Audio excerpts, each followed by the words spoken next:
Morning, everyone, and thanks for joining us today. My name is Chamath de Silva, and I'm Head of Fixed Income here at BetaShares. I'm delighted to be joined by Joye, who'll be sharing his thoughts on the recent regulatory changes impacting Australian banks, and together we'll discuss some of the investment options that investors should be aware of as the bank hybrid market gets phased out over the coming years. Now, Chris needs no introduction to many of you, but for completeness, Joye is the founder and chief investment officer of Coolabah Capital Investments, which manages $15 billion across a range of fixed income strategies. In addition, Chris is a contributing author at the Australian Financial Review. He's a highly respected figure in the Australian financial services industry, known for his expertise in fixed income and credit markets. Chris and his team have been a trusted partner of BetaShares since 2017, when together we launched our active hybrid ETF, HBRD, which we'll touch on during our conversation. Now, before we start, it's important to state that all the information presented here is general in nature, so please seek financial advice for your own individual circumstances. Now, I'd like to just spend a couple of minutes just to set the scene. As many of you know, our banking regulator, APRA, announced in December last year that it will phase out additional Tier 1 capital, the role that bank hybrids perform, and this phase out will begin in 2027. At that point, only ordinary shares and Tier 2 subordinated bank bonds will be regulatory capital. As a result, there'll be no new bank hybrid issuance, and the existing hybrids will be gradually called and redeemed over the coming years, ending in 2032, when the final hybrid outstanding is expected to be called. This means that over the next 7 years, around $40 billion of capital will be returned to investors. Now, drilling a little bit deeper into the runoff profile for the bank hybrid market, this slide provides a breakdown of redemptions across the different banks. But the key point from this slide is that the market for bank hybrids is not disappearing overnight, and investors in hybrids do have time to plan their long-term investment strategies. And finally, drilling a little bit further, let's look at the upcoming call dates over the remainder of this year. This is important for investors to keep in mind, especially those investors that are investing in bank hybrids directly, as these dates probably mark the need to potentially redeploy cash.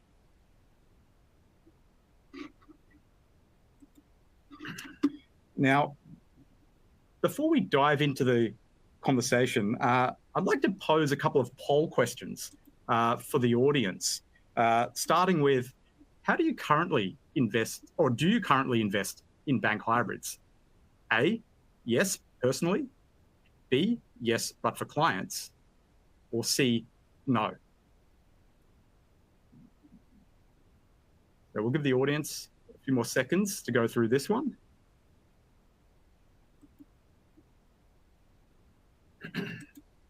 And the next question, how do you invest in bank hybrids? A, directly. B, through ETFs. C, through unlisted managed funds. D, a combination of the above. Or E, you don't invest in them.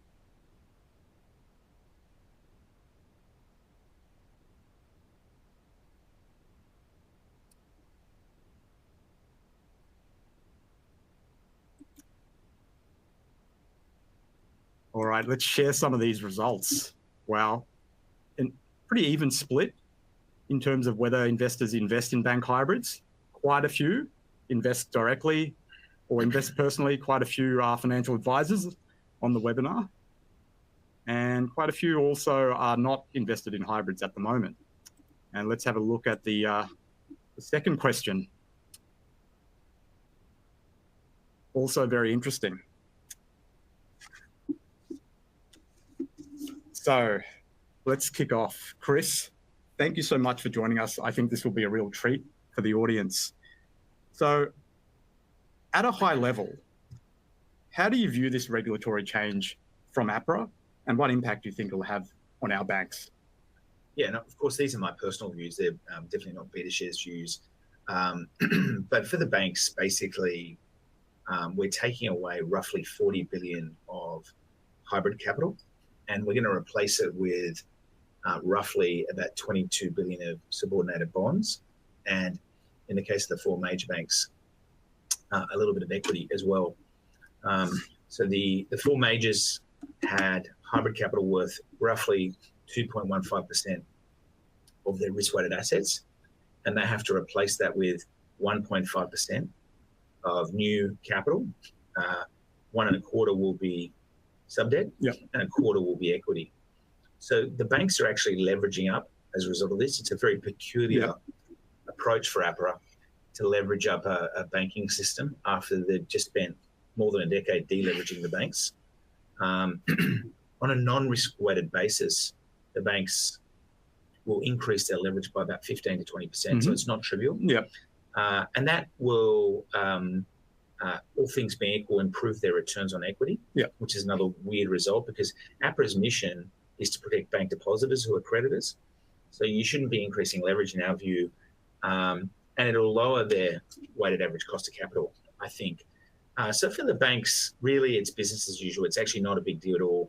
You're losing 40 billion of hybrids, you're replacing it with 22 billion of sub-debt. The corollary, though, is really interesting, Chum. That means there's what we'd call negative net supply. That 40 billion needs a home, and you're only going to see 22 billion of sub-debt, which is actually probably very positive for that sector, sub-debt that is. But for the banks, it does simplify their capital stack because we're removing hybrids. Hybrids had existed for a quarter of a century. It was an extraordinarily successful market, particularly on the ASX. It does deny them of funding diversity. Banks have consistently used hybrids in times of stress. So in 2008, in 2020, immediately 1 month after the Credit Suisse collapse and the wipeout of Credit Suisse hybrids, CBA issued a $1.55 billion security. So none of the bank treasurers I spoke to immediately after APRA flagged this thought it was a good idea. Now, they wouldn't admit to that, Chum.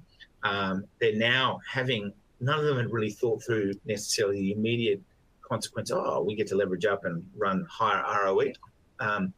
But definitely, I would say a transfer of wealth net from creditors to shareholders. As a huge bank creditor, both of us are massive bank creditors, we're not super thrilled by the idea. But commercially, I wouldn't put these words in your mouth, but I think commercially, as the manager of HBRD and also as a $15 billion fixed income manager, we're basically a beneficiary. So whilst we said that we thought this is cool about speaking, we thought this was not necessary. It was a regulatory decision that was made to service APRA's interests, not either hybrid holders' interests or bank depositor interests. We didn't think it was necessarily the best idea, but commercially, we actually do benefit, I think. Yeah, and APRA is unique. Correct me if I'm wrong. APRA is unique by global regulators in phasing out additional tier one. Yeah, and this is really bizarre. There's no global precedent for this. No one's ever done it before. And APRA is preternaturally pretty cautious and conservative. They like taking a more conservative position relative to global bank regulators. They love crowing about the fact that they're the toughest and the meanest and the hardest on Aussie banks. And this is actually a really unusual decision where the regulator's giving a gimme to the banks and bank shareholders, which directly increases the risks that bank depositors face. Now, I don't want to overstate that. Like, I wouldn't say there's a massive increase in risk, but it's a really unusual decision. We're obviously playing that ball, as you'll learn later, but yeah, no precedent and super weird. Chris, you mentioned the success of the bank hybrid market over the years, and hybrids have been very well supported by Australian investors and their financial advisors for a long time, really owing to, I guess, their reliability of producing income as well as their ease of access. However, hybrids are only a small part of the broader fixed income universe, most of which only really exists in the over-the-counter market, but ETFs can provide access to. Now, the listed hybrid market's not disappearing overnight, but investors should be aware of some of the alternatives available. Can you talk about some of these alternatives that are available in the traditional Australian fixed income market? Yeah, so hybrids right now are paying you a rough yield, grossed up for franking, of about 6%. or about 1.9% above the bank bill rate, or specifically the bank bill swap rate. So obvious alternatives are bank subordinated bonds, so B-sub, which is a brilliant product. And they're paying you a yield right now. A 5-year major bank sub debt is probably offering 5.7, 5.8%. So subordinated bonds are giving a similar yield, but they're A- rated versus triple B rated, and they arguably have better liquidity and they definitely have lower risk. So sub debt's an obvious next port of call. We also like, and you'll see this in the HBRD portfolio, we like senior ranking bank bonds, and they're paying a yield right now of about 5%. HBRD is diversified across all of this. But bank senior paper, what's interesting about that sector is the credit spread on bank senior paper is sitting around its long-term averages. That is not true of hybrids. Hybrids are extremely expensive. They're basically sitting at the tightest levels, that is hybrid spreads, since 2007. And until the recent blowout in credit spreads in March, subordinated bonds have become a little pricey. The good news is bank subordinated bond spreads have moved back out to about 165 over for 5-year major bank paper bank bills. Now, historically, they've paid about 180 to 185 over, but if you rating adjust sub debt, they used to be, that is major bank sub debt, used to be triple B plus rated. They're now A- rated. So if you adjust for that rating improvement, sub debt's actually trading around normal levels. And if we look across all asset classes, equity, venture capital, private equity, commercial real estate, private debt, it's very hard to find an asset class that's trading at normal historical levels. You'll also see a rush of corporate hybrids. This is actually really exciting for HBRD. So we've already seen AusNet, Transgrid, there's new Centre Group corporate hybrid that came to market. There's also in the works an Horizon hybrid. So we think you'll see a veritable tsunami of corporate hybrids return to the ASX and the unlisted markets, and HBRD can allocate to both. I think you're going to see, in addition, global banks issue hybrids in Aussie dollars. So it wouldn't surprise me to see a UBS hybrid or a Barclays hybrid. And we've had that in the past, and those deals have performed really well, and they can be very juicy in spread terms and quite liquid and relatively low risk. We have also predicted a surge in riskier private credit or debt listed investment trusts, LITs as they're known. And we've definitely seen product manufacturers try to capitalize on the spectre of the hybrid market phasing out. As you know, we're not talking really until 2031, 32. But nonetheless, there have been debt LITs. Really, really important to understand the difference between listed private credit. Not that I would cast aspersions against any managers or that space, but seriously understand the differences between that and hybrids, and maybe we'll get to that later. So I think there'll be no shortage of optionality. And then there's some unique features in HBRD. We built HBRD to future-proof it against precisely this contingency. So I think we'll talk about later some of that latitude we have in that particular portfolio. Yeah, we'll definitely touch on private credit shortly, but I just want to touch on, I guess, HBRD's investable universe. You've talked through some of the options that HBRD has at its disposal. What are some of the segments that you really like at the moment? Yeah, so just to be clear on HBRD, Chum, people sometimes think of HBRD as an active hybrid ETF. It is, I think, one of the largest, or if not the largest, active ETFs on the ASX at about 2.3 billion in size. But when we designed this with beta shares, we deliberately designed it such that if hybrids were expensive, we could go into other sectors. And HBRD has been super aggressive in roaming up and down the capital stack. It's always been a full capital stack ETF. So HBRD can invest in cash.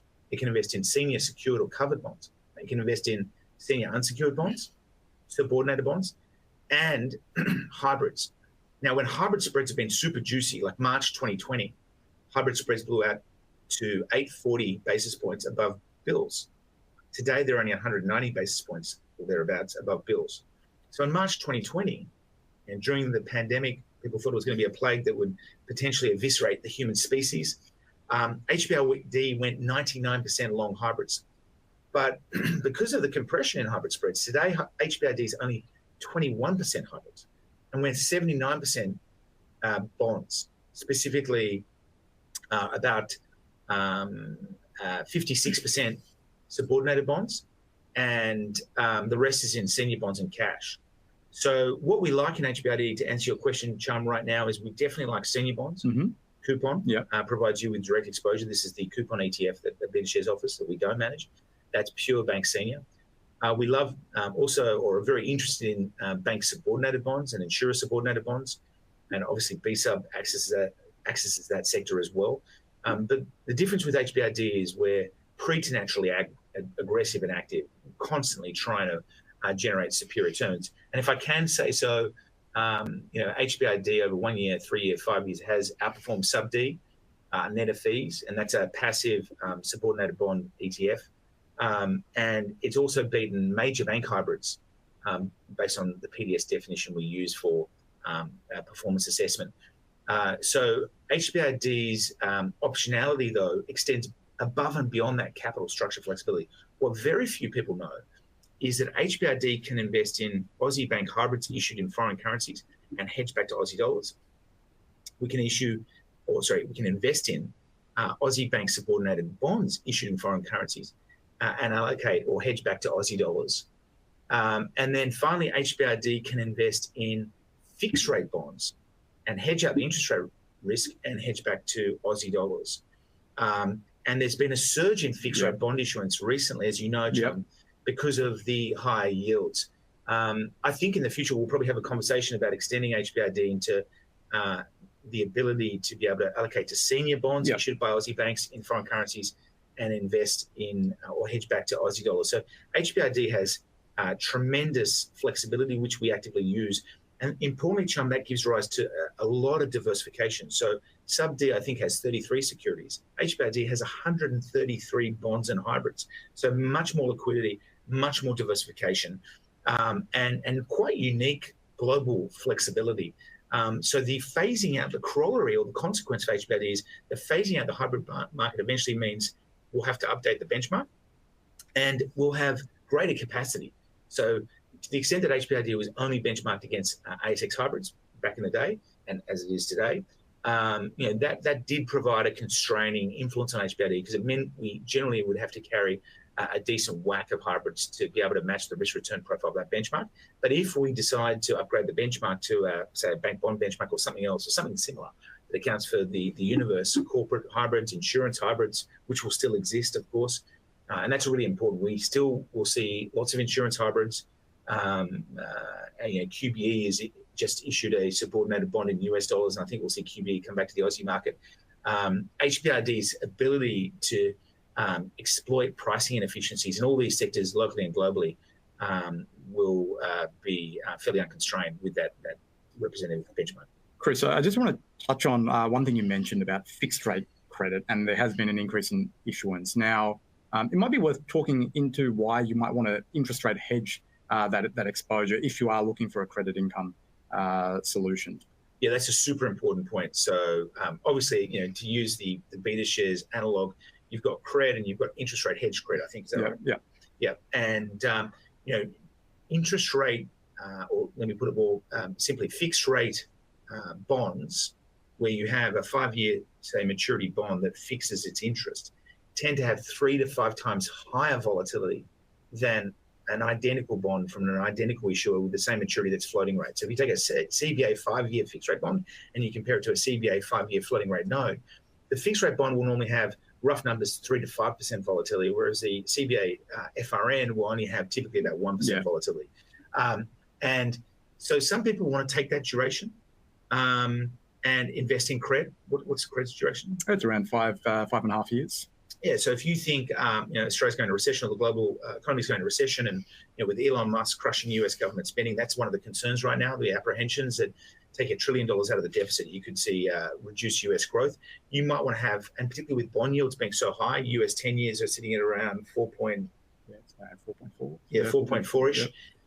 You might want to avail yourself of some duration. But if you don't want the brain damage of that 4 to 5x volatility increase, then FRNs are very valuable. The problem with FRNs, as we've touched on, is a lot of the bond issuers these days don't just issue an FRN, they'll issue a fixed rate bond. And here's the interesting thing. We can actually kind of arbitrage relative value in HBRD across those sectors. sometimes the CBA 5-year fixed rate bond is more attractive than the CBA 5-year floating rate note. And these are discrepancies that we're pricing. So I have a team of 11 traders and portfolio managers, 19 analysts, 52 staff globally. Because HBRD is a global product, we have offices for HBRD in London, Miami, Auckland, Sydney, and Melbourne. And so being able to, HBRD's ability to move from fixed to floating and back, and to be able to move into US dollars, euros, and Aussie dollars is incredibly powerful. And we recently avowed ourselves of that flexibility, and we put this in the product originally because we wanted that optionality, and it's proven to be very valuable. Yeah. And Chris, I wouldn't mind just touching on some of the benefits of, say, primary market participation, which is a lever that you have at your disposal. Yeah, so we're literally one of the biggest primary market traders of financials in the world. So we trade about $1 billion a day, and actually this is a really, really good point, Chum.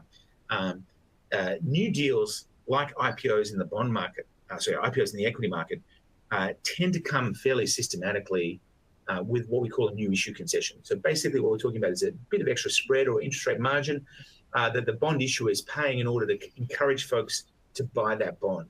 So, everyone would have heard of the Guzman and Gomez IPO in the equity market. There was lots of anticipation it would perform. Think of much more modest outcomes in the bond market, but like along similar lines. And sometimes we get crazy cheap deals. There was a crazy cheap CBA hybrid in early 2016. And we have seen crazy cheap subordinated bond deals, crazy cheap senior deals. And Coolbar on BetaShares' behalf is driving HBRD into these new issues. We use 80 quantitative bond pricing models globally. Typically, we use 15 models per security. And what we're looking for, very simply, is a CBA subordinated bond that might pay 6.25% that should only pay 6%. And as that spread compresses to our target, we get a capital gain and we can monetize it. And because we're so large, and because we have very good relationships with bond issuers and hybrid issuers, we tend to get systematically better allocations than the average allocation. We actually track this, Chum. So 95% of the time we get better allocations in new issues than the rest of the market.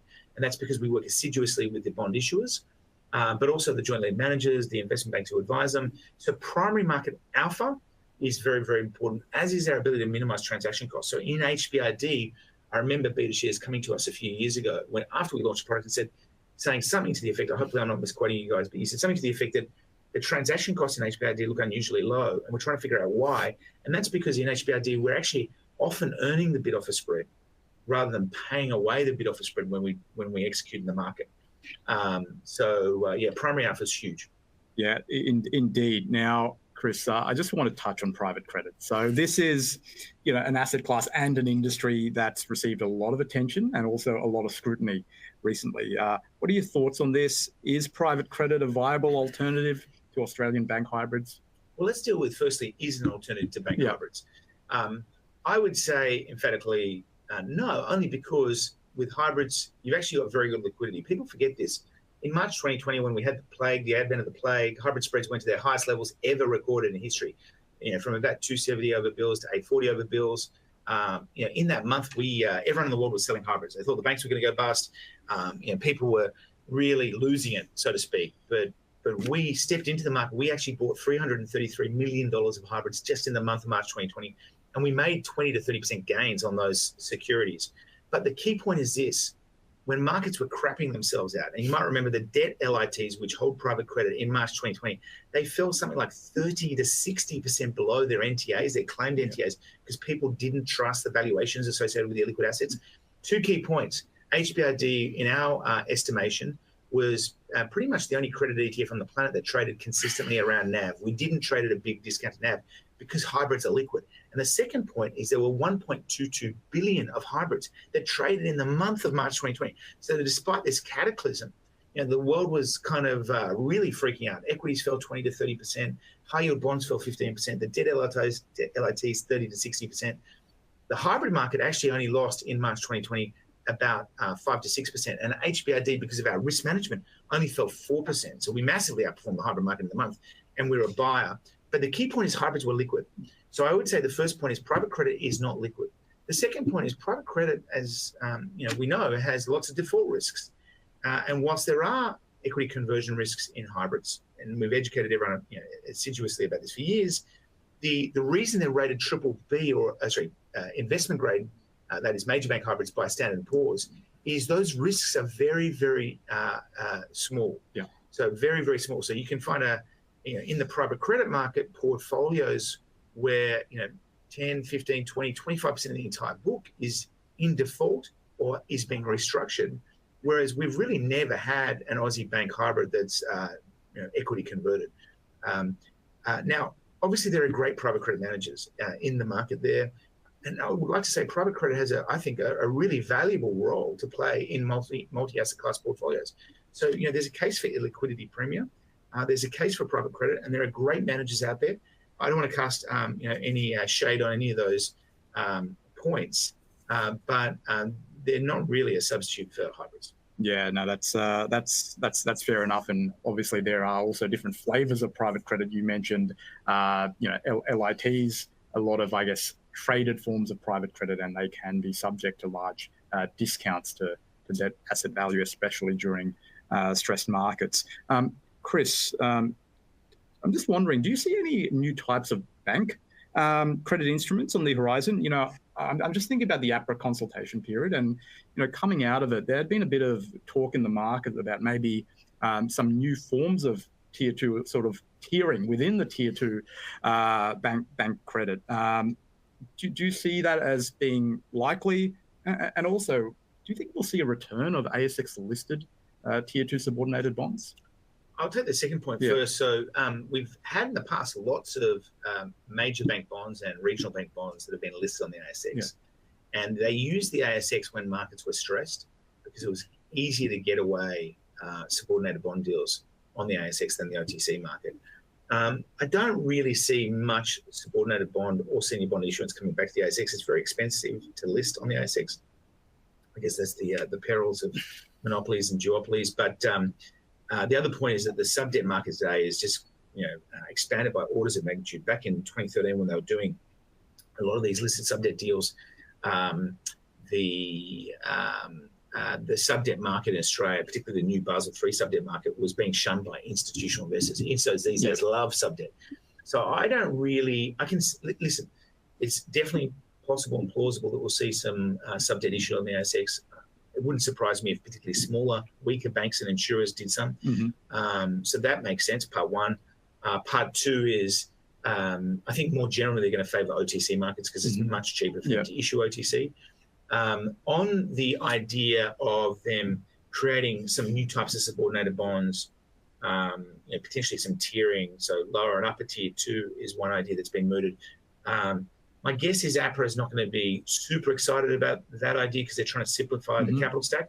But having said that, I don't think APRA is necessarily going to violently oppose it if a bank, for whatever reason, finds that there's a lot of demand for tiered or subordinated or junior subordinated debt relative to, say, senior subordinated debt. So I think that's very possible.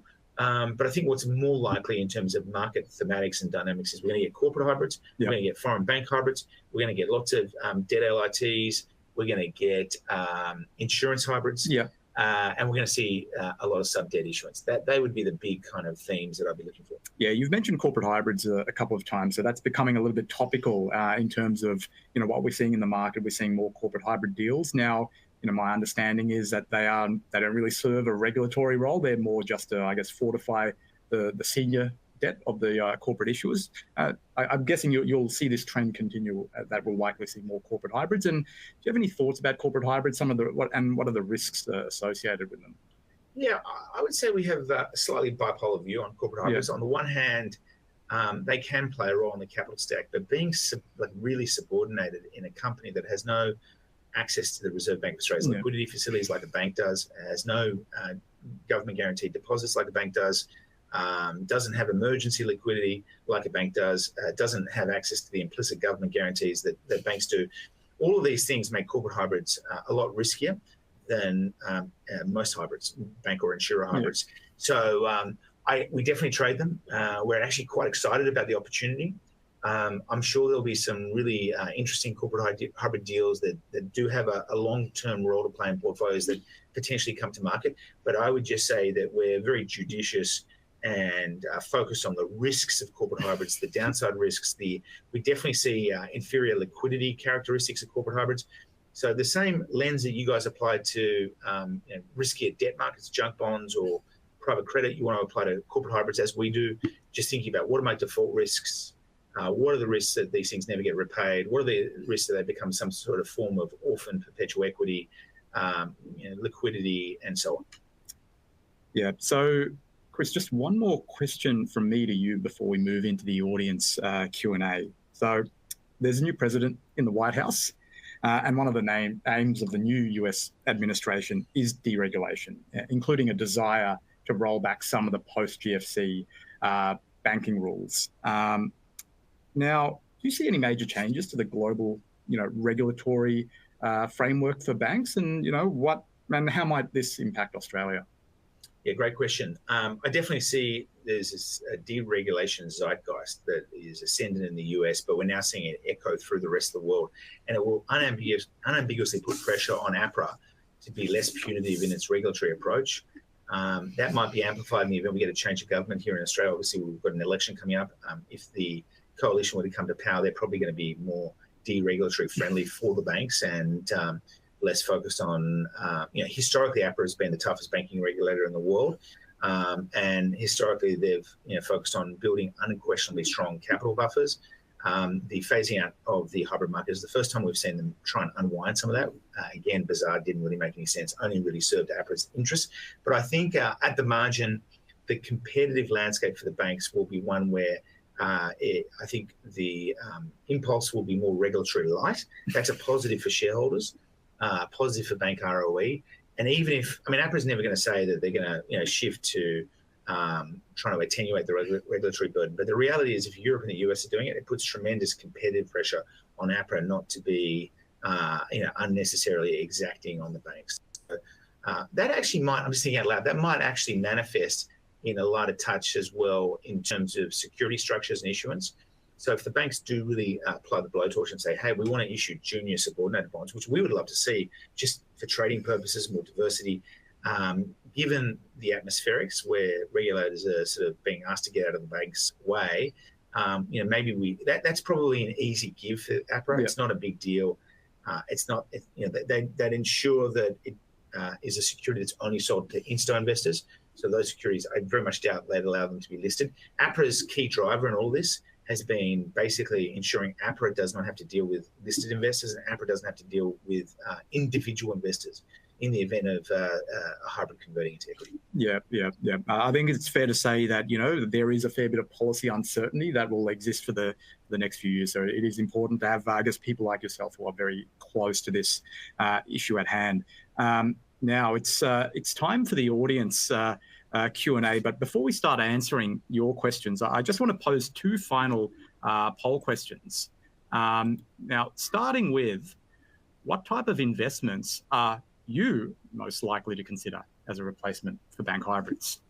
A, corporate bonds. B, senior and subordinated bank bonds.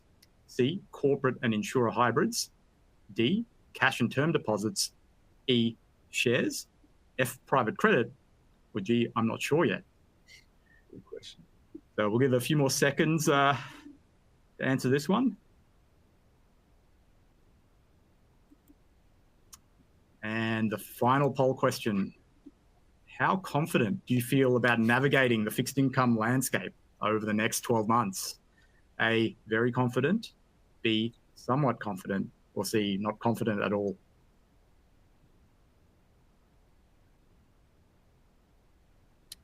All right, well, let's have a look at some of these results.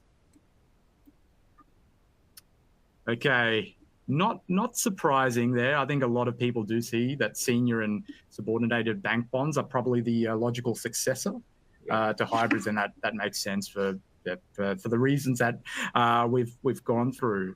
Now let's have a look at the final question. Somewhat confident, yeah. That's not surprising either. There is a bit of risk out there. It does seem that there are a few people in the audience that do have a bit of confidence with navigating, which is good to see.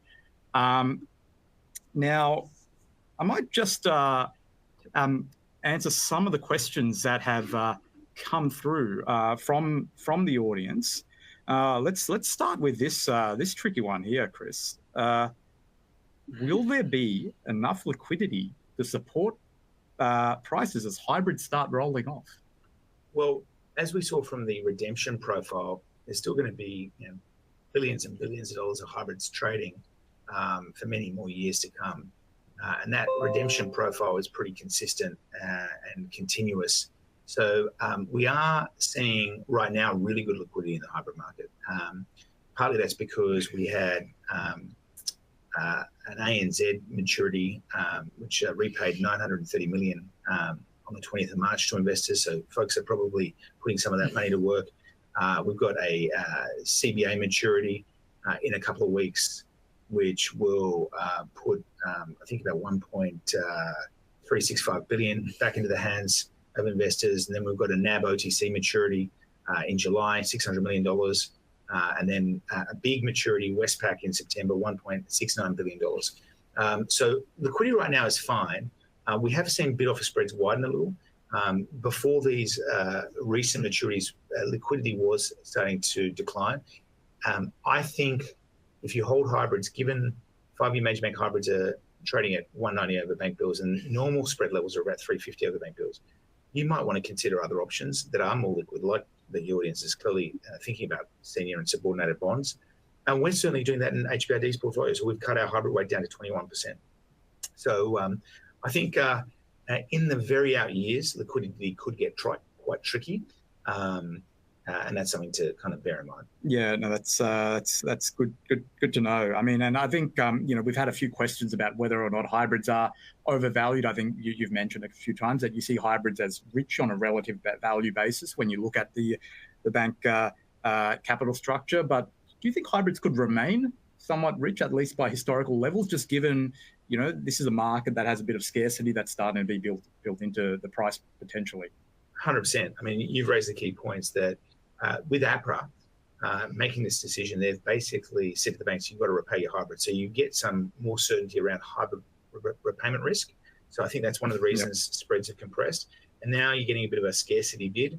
But spreads are very, very tight. They're not far above subordinated bond spreads.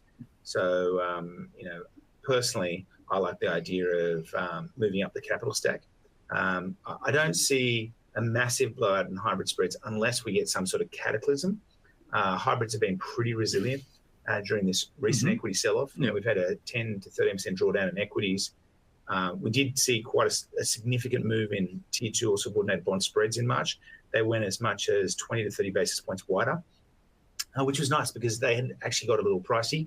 So we want to see, as HBRD's manager, I want to see spread volatility. I want to see dislocations. I want to see some turbulence, because that's when we get better new issues. We get better deals because we can negotiate high spreads with bond issuers, but also we get more secondary trading opportunities. Yeah, no, it's good to know. And sometimes spreads in the hybrid market do march to the tune of its own drum. But as you point out, senior and sub is sometimes captive to global risk on, risk off developments. 100%.